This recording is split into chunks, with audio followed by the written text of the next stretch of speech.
দাতিয়ানু সব সময় আগুনের পূজা করতো, আগুনকে ভালোবাসতো। এই দাতিয়ানু সরকার যখন ওই দেশের বড় প্রধান লিডার হয়ে গেলেন, লিডার হওয়ার পর সবাই জানায় দিলেন, হে আমার দেশের বড় বড় কর্মকর্তারা শুনো, আমার দেশে যারা চলাফেরা করবে তাদেরকে মুসলমান হলে কোনোভাবেই চলবে না, তারা হিন্দু বৌদ্ধ ইহুদি নাসারা খ্রিস্টান হয়ে আমার দেশে থাকতে হবে। এছাড়া যদি আমার দেশে থাকে আমি বাদশাহ হওয়ার পর তাদেরকে শুলে চড়াইব, তাদেরকে কষ্ট দিয়ে দিয়ে হত্যা করবো। এইভাবে যখন ঘোষণা দিয়ে দিলেন, ওই জামানার ওই জায়গার বড় বড় উচ্চ কর্মকর্তার 7 জন সন্তান তারা চিন্তা করলেন, আমরা তো আল্লাহকে বিশ্বাস করি, আগুনকে বিশ্বাস করি না, আমরা আল্লাহকে অনেক মহব্বত করি, এত আল্লাহর বিরুদ্ধে ঘোষণা দিয়ে দিলেন, আল্লাহকে ভালোবাসলে আমাদের দেশে রাখবে না। এই 7 জন ব্যক্তির মূর্তি গুলি নিয়ে ঘরে, কিন্তু তাদের অন্তরে মূর্তির কোনো আনন্দ নাই, তারা আল্লাহকে মহব্বত করে আল্লাহর ইবাদত করে। এই কথাটা এলাকার মানুষজন জানার পর এলাকার লোকজন তাবিয়ানদের কাছে চলে গেলেন। যাওয়ার পর বলে, ও আমাদের নেতা, আপনার এই যে সংসদ ভবন আছে, এই সংসদ ভবনের বড় বড় এমপি মন্ত্রী, তাদের কয়েকজন সন্তান যারা কালিমা গ্রহণ করে করে আল্লাহর ইবাদত করে, এই 7 জন ব্যক্তি, এই 7 জন সন্তানকে যখন সবাই জানাজানি হয়ে গেল, 7 জন সন্তানকে ধরে নিয়ে আসা হলো। দাতিয়ানুস এই 7 জন সন্তানকে ধরে ধরে বলেন, হে আমার উচ্চ কর্মকর্তার সন্তানেরা, তোমরা ভালো করে শুনে নাও, তোমরা যে আল্লাহর ইবাদত করো, ওই আল্লাহর ইবাদত চলবে না, তোমরা আমার ইবাদত করো, তোমরা আমাদের মতো ইহুদি খ্রিস্টানদের রীতিমালাগুলো মেনে মেনে চলো। আর যদি না চলো রে ভাই, 3 দিন টাইম দিলাম, 3 দিনের ভিতর আমাদের দলে আসবা, যদি না আসো তোমাদের 7 জনকে আমি হত্যা করে দিব। এইভাবে বলার পর 7 জন যুবককে ছেড়ে দিলে, 7 জন যুবক এবার গাছের গোড়ায় গিয়ে চিন্তা করতেছেন, আমরা যদি এইভাবে চলি আমাদের অবশ্যই হত্যা করে ফেলবে। এবার 7 জন যুবক চিন্তা করতেছেন, এই পুরো ঘটনাটা আল্লাহ তাআলা কোরআনে কারীমের ভিতর নিয়ে আসছেন। আপনারা 15 নাম্বার মোবাইল যারা ব্যবহার করেন, 15 নাম্বার পারার 10 নাম্বার আয়াত থেকে 20-22 নাম্বার আয়াত পড়বেন, ইনশাআল্লাহ ঘটনাটা সুন্দর করে পেয়ে যাবেন। এই 7 জন যুবক এবার চিন্তা করতেছেন, আমাদের আর দেশে থাকা যাবে না। এইভাবে কিছুক্ষণ তারা মুশারা করতে কিনা করতে একজন কুকুর নিয়ে আসছেন। কুকুর আসতে এসে তাদের সামনে আমরা যেভাবে নামাজ পড়তো, নামাজ অবস্থায় বসে যায়, কুকুর তাদের সামনে বসে আবার হাঁপানো শুরু করলো। এর ভিতর যে লিডার ছিল কুকুরকে তাড়ায়, কিন্তু কুকুর চোখে তাড়ায় যায় না। এবার লিডার চিন্তা করলো, তাকে বড় পাথর দ্বারা আঘাত করে তাকে আমি দিয়ে পাঠাবো। এক পর্যায়ে বড় যখন পাথর নিয়ে আসলেন, কুকুর উপর দিকে তাকায় তাকায় কান্না করে আর বলে, মালিক, তুমি যাদেরকে ভালোবাসো, যেই বান্দারা তোমাকে ভালোবাসে, আমিও তো তাদেরকে ভালোবাসি, তাদের সাথেই থাকতে চাই, আমি এরকম খারাপ জামানায় খারাপ দেশে থাকতে চাই না। এইভাবে যখন আল্লাহ তাআলার কাছে দোয়া করেছে, আল্লাহ তাআলা সঙ্গে সঙ্গে ওই কুকুরের জবানটা খুলে দিয়েছেন। বলেন সুবহানাল্লাহ। আবার কুকুর বলতেছে যে, তোমরা যে আল্লাহকে ভালোবাসো, আমি কি ওই বান্দাদেরকে ভালোবাসতে পারি না? তোমরা যে আল্লাহকে ভালোবাসো, আমিও তো তোমাদেরকে ভালোবাসি, আমি এই জায়গায় থাকতে চাই না, আমিও তোমাদের সাথে যেতে চাই।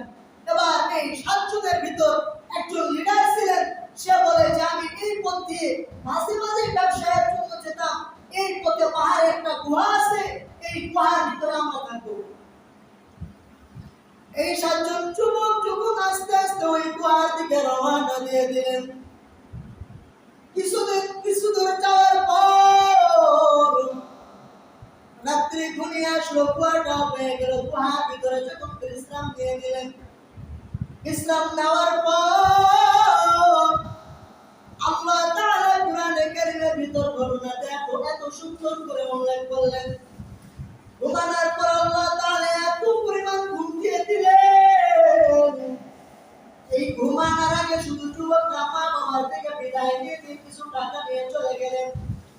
ওই গুহার ভিতর যখন ঘুমাইছেন, আল্লাহ তাআলা এত পরিমাণ ঘুম দিলেন, এত পরিমাণ ঘুম দিলেন, ঘুম থেকে জাগ্রত হয়ে গেলেন। জাগ্রত হওয়ার পরে এক একজনকে জিজ্ঞাসা করতেছেন, ও ভাই আমার, আমরা তো এক দেশ থেকে আরেক দেশে যাওয়ার জন্য রওনা দিয়ে দিলাম, কিন্তু আমরা যে গুহার ভিতরে ঘুমাইছি, এই গুহার ভিতরে আমরা কতক্ষণ ঘুমালাম? কেউ বলে একদিন ঘুমাইছি, কেউ বলে না না আমরা একদিন না 2 দিন 3 দিন 10 দিন 20 দিন 1 সপ্তাহ 2 সপ্তাহ 1 বছর 2 বছর এইভাবে কথাবার্তা চলতেছে। এক পর্যায়ে সবাই সবার দিকে তাকে আশ্চর্য হয়ে গেলেন, কি ব্যাপার আমরা তার সারা এই গুহায় ঢুকছি, আমরা যদি একদিন ঘুমাইতাম আমাদের এই মুখে দাঁড়িয়ে কোথা থেকে আসছে? কেউ বলে আমরা যখন ঘুমাইছি আমাদের লোকগুলো অনেক ছোট ছোট ছিল, আজকে আমাদের লোকগুলো এত বড় বড় হয়ে গেল কিভাবে? আল্লাহ তাআলা কোরআনে কারীমের ভিতর জানায়া দিলেন, যেই যুবকরা একদিন 2 দিন বলতেছেন, ওই যুবকরা একদিন 2 দিন নয়, টানা 309 বছর ওই গুহায় ঘুমাইছেন। বলেন না সুবহানাল্লাহ। তারা যে এখান থেকে আমাদের একটা শিক্ষা নেওয়া প্রয়োজন যে আল্লাহ তাআলা মৃত ব্যক্তিকে জীবিত করতে পারেন, কিংবা না খাওয়ায় 2 দিন 3 দিন 10 দিন 20 দিন রাখতে পারেন। এই ঘটনা থেকে আমাদের শিক্ষা নেওয়া প্রয়োজন। এই দিকে গেলে লম্বা হয়ে যাবে। যে কথা বলতেছিলাম যে 309 বছর তারা যে ওই ঘুমান্ত অবস্থায় ছিলেন, ঘুমানোর পর তাদের যখন ক্ষুধা লাগছে, মা বাবার থেকে কিছু টাকা নিয়ে আসছিল। একজন বলতেছে যে যাও তোমরা বাজারে গিয়ে কিছু খাবার নিয়ে আসো। এবার একজন যুবক ওই গুহা থেকে খাবার নেওয়ার জন্য চলে গেলেন। গুহা থেকে বের হয়ে দেখেন যে জায়গায় বাজার ছিল, যে জায়গায় জঙ্গল ছিল, কোন জায়গায় ওগুলো আর নাই। আপনি এই জায়গায় আছেন, 10 বছর বিদেশ থাকবেন, আসে দেখবেন 10 বছর পর রাইকালে অন্যরকম হয়ে গেছে। হবে না ভাই? কোথায় 10 বছর? আপনারা 309 বছর ঘুমাইছেন, এবার আর কিছু চিনতে পারতেছেন না। এক পর্যায়ে যখন বাজারে চলে গেলেন, বাজারে যাওয়ার পর মুদ্রাগুলো বাহির করে দোকানদারকে দিয়ে বলতেছে যে আমাকে কিছু জিনিস দাও, টাকাগুলো নাও। দোকানদার টাকা পাওয়ার পর আশ্চর্য হয়ে গেলেন, কি বাবা এই টাকাগুলো তো আমাদের বাপ দাদাও কোনোদিন দেখাই নাই, আজ থেকে 200 300 400 বছর আগের টাকা কোথায় পেল? দোকানদার আবার ওই যুবক ডেকে ডেকে বলে, রে যুবক, তুমি যে টাকাগুলো নিয়ে আসছো এই টাকাগুলো কোথায় পেয়ে গেলাম? যুবক ডেকে ডেকে বলে, রে পাগল, আমাকে দেখে কি সাধারণ বংশের ব্যক্তি মনে হয়? আমি কোনো সাধারণ বংশের ব্যক্তি নই। এই যে আমাদের যে রাষ্ট্র রয়েছে, রাষ্ট্রের প্রধানমন্ত্রীর ছেলে হলো আমি। বলে তুমি কি পাগল? প্রধানমন্ত্রীর ছেলে যদি হয় তোমার জামার অবস্থা কেন এমন, তোমার দাড়ি কেন এমন? এইভাবে এই টাকাগুলো কোথায় পেয়েছো বলো? যুবক বলে, কি ব্যাপার, আমি না টাকা নিয়ে আসলাম মা বাবার থেকে, আমার বাবা বড় প্রধানমন্ত্রী, আমার মার থেকে আমি টাকাগুলো নিয়ে আসলাম, আর সে আমাকে বলে আমি এগুলো টাকা কোথায় পেলাম? বলে না না এগুলো টাকা আমার। কিন্তু বলে না না এই জামানায় তো এগুলো টাকায় চলে না, টাকা তোমার হবে কিভাবে? বলো এই উত্তর তুমি কোথায় পেয়েছো, এতগুলো টাকা কোথায় পেলে? এক পর্যায়ে এক দোকান চিল্লাচিল্লি করার কারণে যখন আর এক দোকান চলে আসে, এইভাবে এক এক করে করে বাজারে সবাই চলে আসছে। বাজারে সবাই আসার পর যুবকরা ডেকে ডেকে বলে, হে যুবক, এই টাকাগুলো কোথায় থেকে চুরি করছো কিংবা কোথায় গুপ্ত পেয়েছে আমাদেরকে বলো।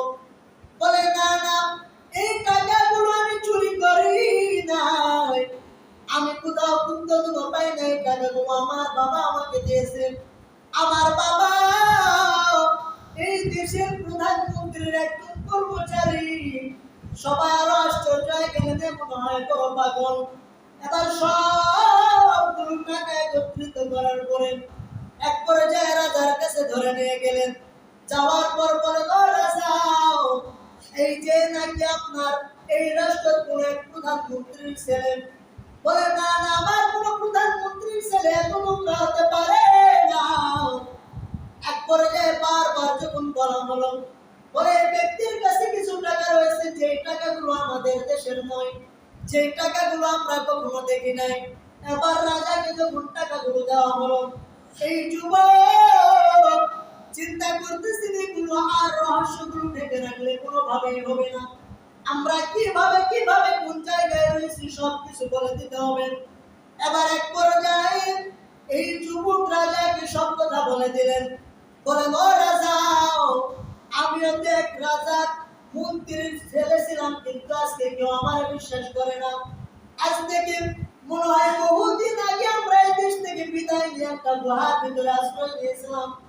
রাজা শিক্ষিত হওয়ার কারণে আগেকার রাজাগুলো খারাপ হলেও তারা কোরআনের তর্জমা করতে পারতো, কোরআন বুঝতো।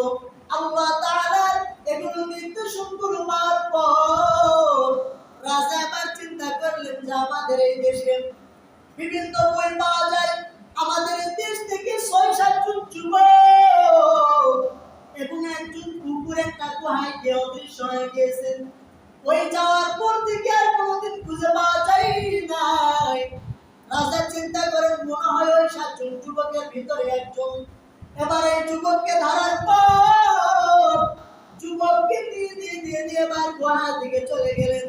যাওয়ার পর রাজা দেখলেন ঘটনাটা আমি যেইভাবে বয়ে বলছি হুবহু সেইভাবে মিলে যাইতেছে।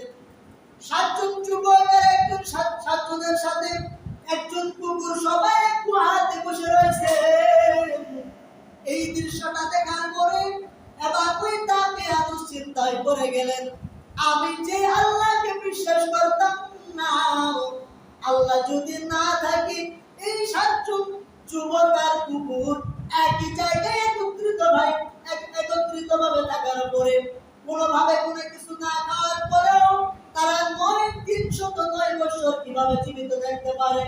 এটা কোনো আমাদের মূর্তির কোনো কাজ নয়, কোনো আগুনের কাজ নয়। কারণ যে মূর্তিকে আমরা চেষ্টা করি, এই মূর্তিকে আমরা এক জায়গা থেকে আরেক জায়গায় না গেলে যেতে পারে না।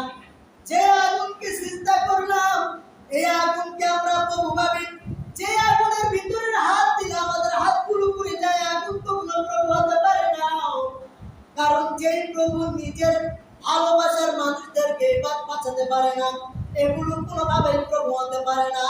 এই দৃশ্যগুলো দেখার পর, ওই এক দৃশ্য দেখার পরে ওই জামানার শত যুবক ওই টাইমে কালেমা পড়ে মুসলমান হয়েছে। বলেন না সুবহানাল্লাহ। কাদের কুদরত দারি বল কামাল, আনতা হাসবি আনতা রব্বি যুল জালাল, তুহি কাদের জলিলুল্লাহ